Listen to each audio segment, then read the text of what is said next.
বাংলাদেশের একটি প্রধান শহর। একই সাথে এই শহরটি সিলেট বিভাগের বিভাগীয় প্রধান শহর। প্রাকৃতিক সৌন্দর্যে মণ্ডিত এই শহরটি বাংলাদেশের অন্যতম গুরুত্বপূর্ণ শহর। আমাদের আজকের গন্তব্য সিলেট জেলার গোয়াইনঘাট উপজেলার জনপ্রিয় পর্যটন স্পট জাফলং এর উদ্দেশ্যে।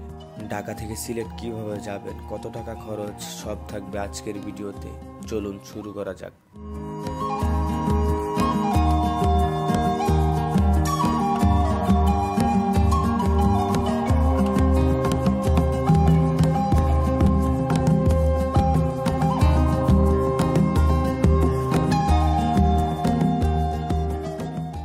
আমাদের আজকের যাত্রা শুরু হচ্ছে ঢাকা বিমানবন্দর রেল স্টেশন থেকে সিলেট শহরের উদ্দেশ্যে। আর ঢাকা থেকে সিলেটের ট্রেনের শোভন চেয়ারের ভাড়া 375 টাকা। আবার চাইলে বাসের মাধ্যমে সরাসরি সিলেট যেতে পারেন। সেক্ষেত্রে বাসের ভাড়া শ্রেণীভেদে 700 থেকে 1500 টাকা পর্যন্ত হয়ে থাকে। ট্রেনে যেতে চাইলে ভ্রমণের 10 দিন আগে টিকিট কেটে রাখা ভালো, পরবর্তীতে টিকিট না পাওয়ার সম্ভাবনাই বেশি। জেনে রাখা ভালো, ঢাকা থেকে সিলেটের দূরত্ব প্রায় 236 কিলোমিটার। এই পথটুকু পাড়ি দিতে আমাদের সময় লাগবে আনুমানিক 7 ঘন্টা।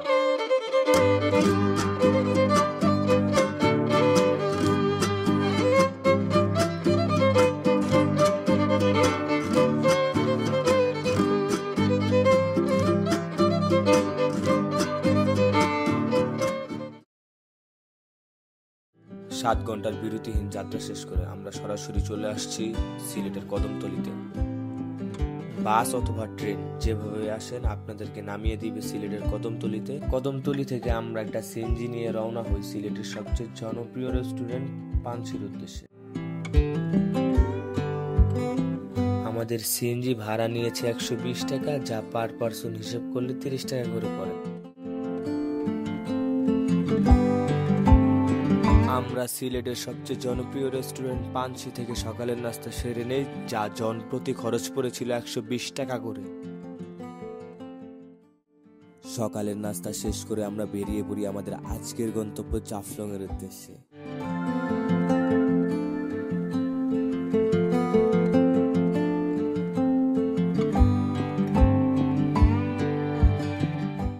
জাফলং যাওয়া এবং আসার জন্য আমরা একটা সিএনজি রিজার্ভ করে নিই, যার ভাড়া পড়েছিল 1500 টাকা। যা যাওয়া আসা সিএনজি ভাড়া পড়েছিল আমাদের জন প্রতি 375 টাকা করে। সিএনজি রিজার্ভের ক্ষেত্রে দামাদামিতে বেশ পটু হতে হবে, না হলে 1500 টাকার ভাড়া আপনাকে 3000 টাকা দিয়ে যেতে হবে। সিলেট শহর থেকে জাফলং এর দূরত্ব প্রায় 65 কিলোমিটার। এই পথটুকু পাড়ি দিতে আমাদের সময় লাগবে আনুমানিক 2 থেকে 2.5 ঘন্টা।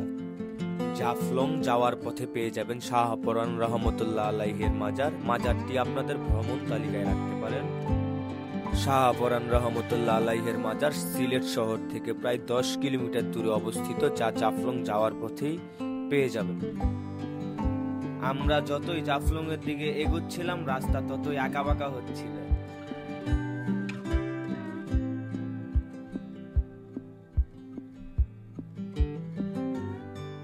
জাফলং যাওয়ার পথে রাস্তায় দেখা মিলবে কিভাবে বড় বড় পাথরগুলো মেশিনের মাধ্যমে ছোট করে ফেলছে। এই দৃশ্যটি আপনারা শুধু সিলেট ভ্রমণে আসলেই দেখতে পাবেন। এছাড়াও পিয়াইন নদীর স্বচ্ছ জল এবং নদীর বুকে স্তরে স্তরে বিছানো নানা রঙের নুড়ি পাথর আপনাকে অবশ্যই বিমোহিত করবে, যেখানে আপনি সারিবদ্ধ চা বাগান, উঁচু নিচু পাহাড়, গভীর অরণ্য এবং ঝর্ণার মনোমুগ্ধকর দৃশ্য আপনি দেখতে পাবেন।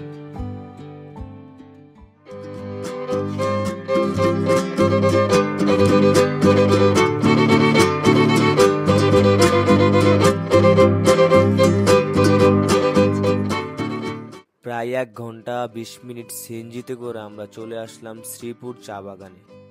শ্রীপুর চা বাগান শুধু একটি জায়গা নয়, এটা এক অনুভব, শান্তির ঠিকানা, যেখানে সময় থেমে যায়, মন ভরে যায় সবুজে।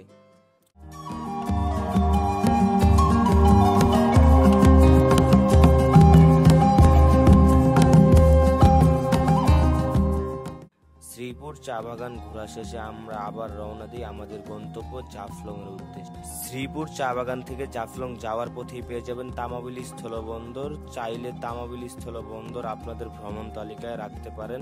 যাওয়া এবং আসার সময় আপনারা ঘুরে দেখতে পারেন তামাবিলি স্থলবন্দর।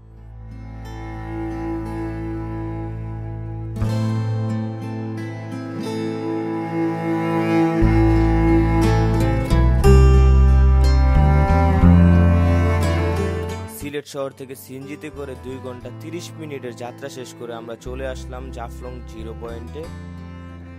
এটাই হচ্ছে জাফলং জিরো পয়েন্টের বাজার, নিচেই হচ্ছে জাফলং জিরো পয়েন্ট। এখানে আপনারা ভারতীয় অনেক পণ্য সামগ্রী পেয়ে যাবেন, তবে ভারতীয় পণ্য কেনার ক্ষেত্রে সাবধানতা অবলম্বন করবেন। কিছু অসাধু ব্যবসায়ী এখন কিছু টাকার লোভে নকল প্রোডাক্ট আপনাদেরকে ধরিয়ে দিতে পারে।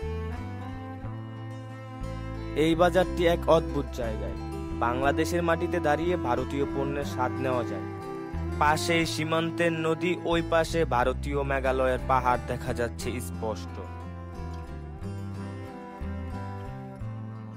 কিছু পর্যটক ঠিক আমার মতো এখানে আসে কৌতূহল নিয়ে, কেউ কেনে স্মৃতি হিসাবে, কেউ আবার শুধু গন্ধটা নিতে আসে।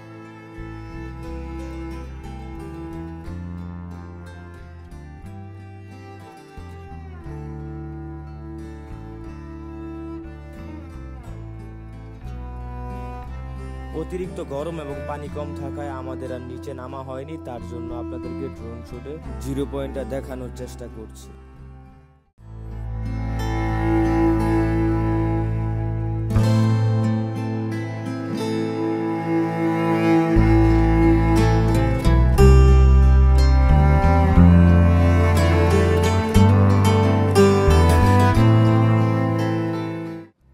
আবারও দেখা হবে নতুন কোনো ভিডিওতে, নতুন কোনো গল্প নিয়ে। আজকের ভিডিও এই পর্যন্ত, শেষ পর্যন্ত দেখার জন্য সবাইকে ধন্যবাদ।